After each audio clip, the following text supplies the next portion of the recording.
Hello കൂട്ടുകാരെ, എല്ലാവർക്കും സുഖമാണല്ലോ. എല്ലാവർക്കും സുഖമെന്ന് വിശ്വസിക്കുന്നു.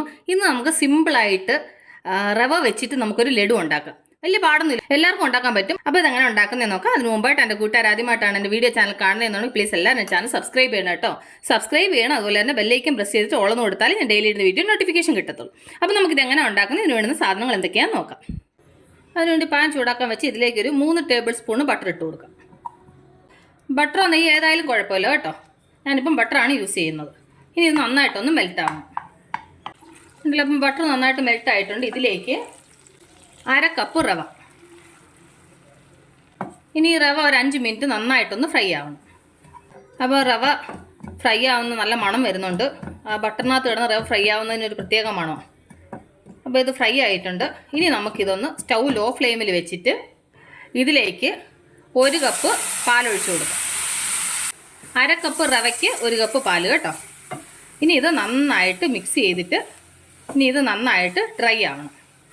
കണ്ടില്ലേ? അപ്പോൾ നന്നായിട്ട് ഡ്രൈ ആയിട്ടുണ്ട്. ഇനി നമുക്ക് ഇതിലേക്ക് മധുരത്തിനൊരു 1/2 കപ്പ് പഞ്ചസാര.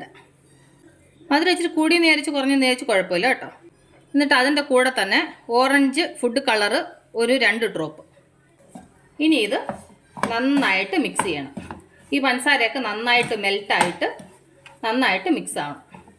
ഉണ്ടല്ലോ, പഞ്ചസാരയൊക്കെ നന്നായിട്ട് മെൽറ്റായി നന്നായിട്ട് ഡ്രൈ ആയിട്ടുണ്ട്. ഇനി നമുക്കിതിലേക്ക് ഞാൻ കുറച്ച് അണ്ടിപ്പരിപ്പ്, മുന്തിരിങ്ങയും ബദാമും എല്ലാം കൂടെ ഒന്ന് ക്രഷ് ചെയ്തെടുത്തത് കേട്ടോ. അത് ഇതിലേക്ക് ഇട്ട് കൊടുക്കാം. എന്നിട്ട് നന്നായിട്ടൊന്ന് മിക്സ് ചെയ്യാം. ഇനി നമുക്ക് സ്റ്റൗ ഓഫ് ചെയ്യാം. ഇനി ഇതൊരു 10 മിനിറ്റ് ഇതിങ്ങനെ അടച്ചു വെച്ചേക്കാം. എന്നിട്ട് ഇത് നന്നായിട്ടൊന്ന് തണുക്കട്ടെ. അപ്പോൾ ഞാൻ വേഗം തണുക്കാൻ വേണ്ടിയിട്ട് പാനിൽ നിന്ന് വേറെ പാത്രത്തിലോട്ട് മാറ്റി വെച്ചായിരുന്നു. ഉണ്ടല്ലോ, അപ്പോൾ നന്നായിട്ട് തണുത്തിട്ടുണ്ട്. ഇനി നമുക്കിതിൽ നിന്ന് ഒരു മീഡിയം ബോൾ, നിങ്ങൾക്ക് ലഡു ഏത് സൈസ് വേണം അതിനനുസരിച്ചിട്ട് ബോൾ എടുക്കണം കേട്ടോ. അതും കൈ കൊണ്ട് ഒന്ന് ഇത് ചെയ്തിട്ട് കയ്യിൽ വെച്ച് ഇതുപോലെ ഒന്ന് ഉരുട്ടിയെടുക്കാം. ലഡുവിൻ്റെ ഷേപ്പിൽ കണ്ടില്ലേ, ഇതുപോലെ. അപ്പം ബാക്കിയുള്ളത് ഞാൻ ഇതുപോലെ ഒന്ന് ഉരുട്ടിയെടുക്കട്ടെ.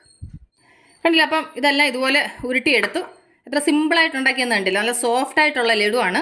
നമ്മുടെ വായിലോട്ട് ഇട്ട് കഴിഞ്ഞാൽ അലിഞ്ഞു പോകും, അത്ര സോഫ്റ്റാണ് കേട്ടോ.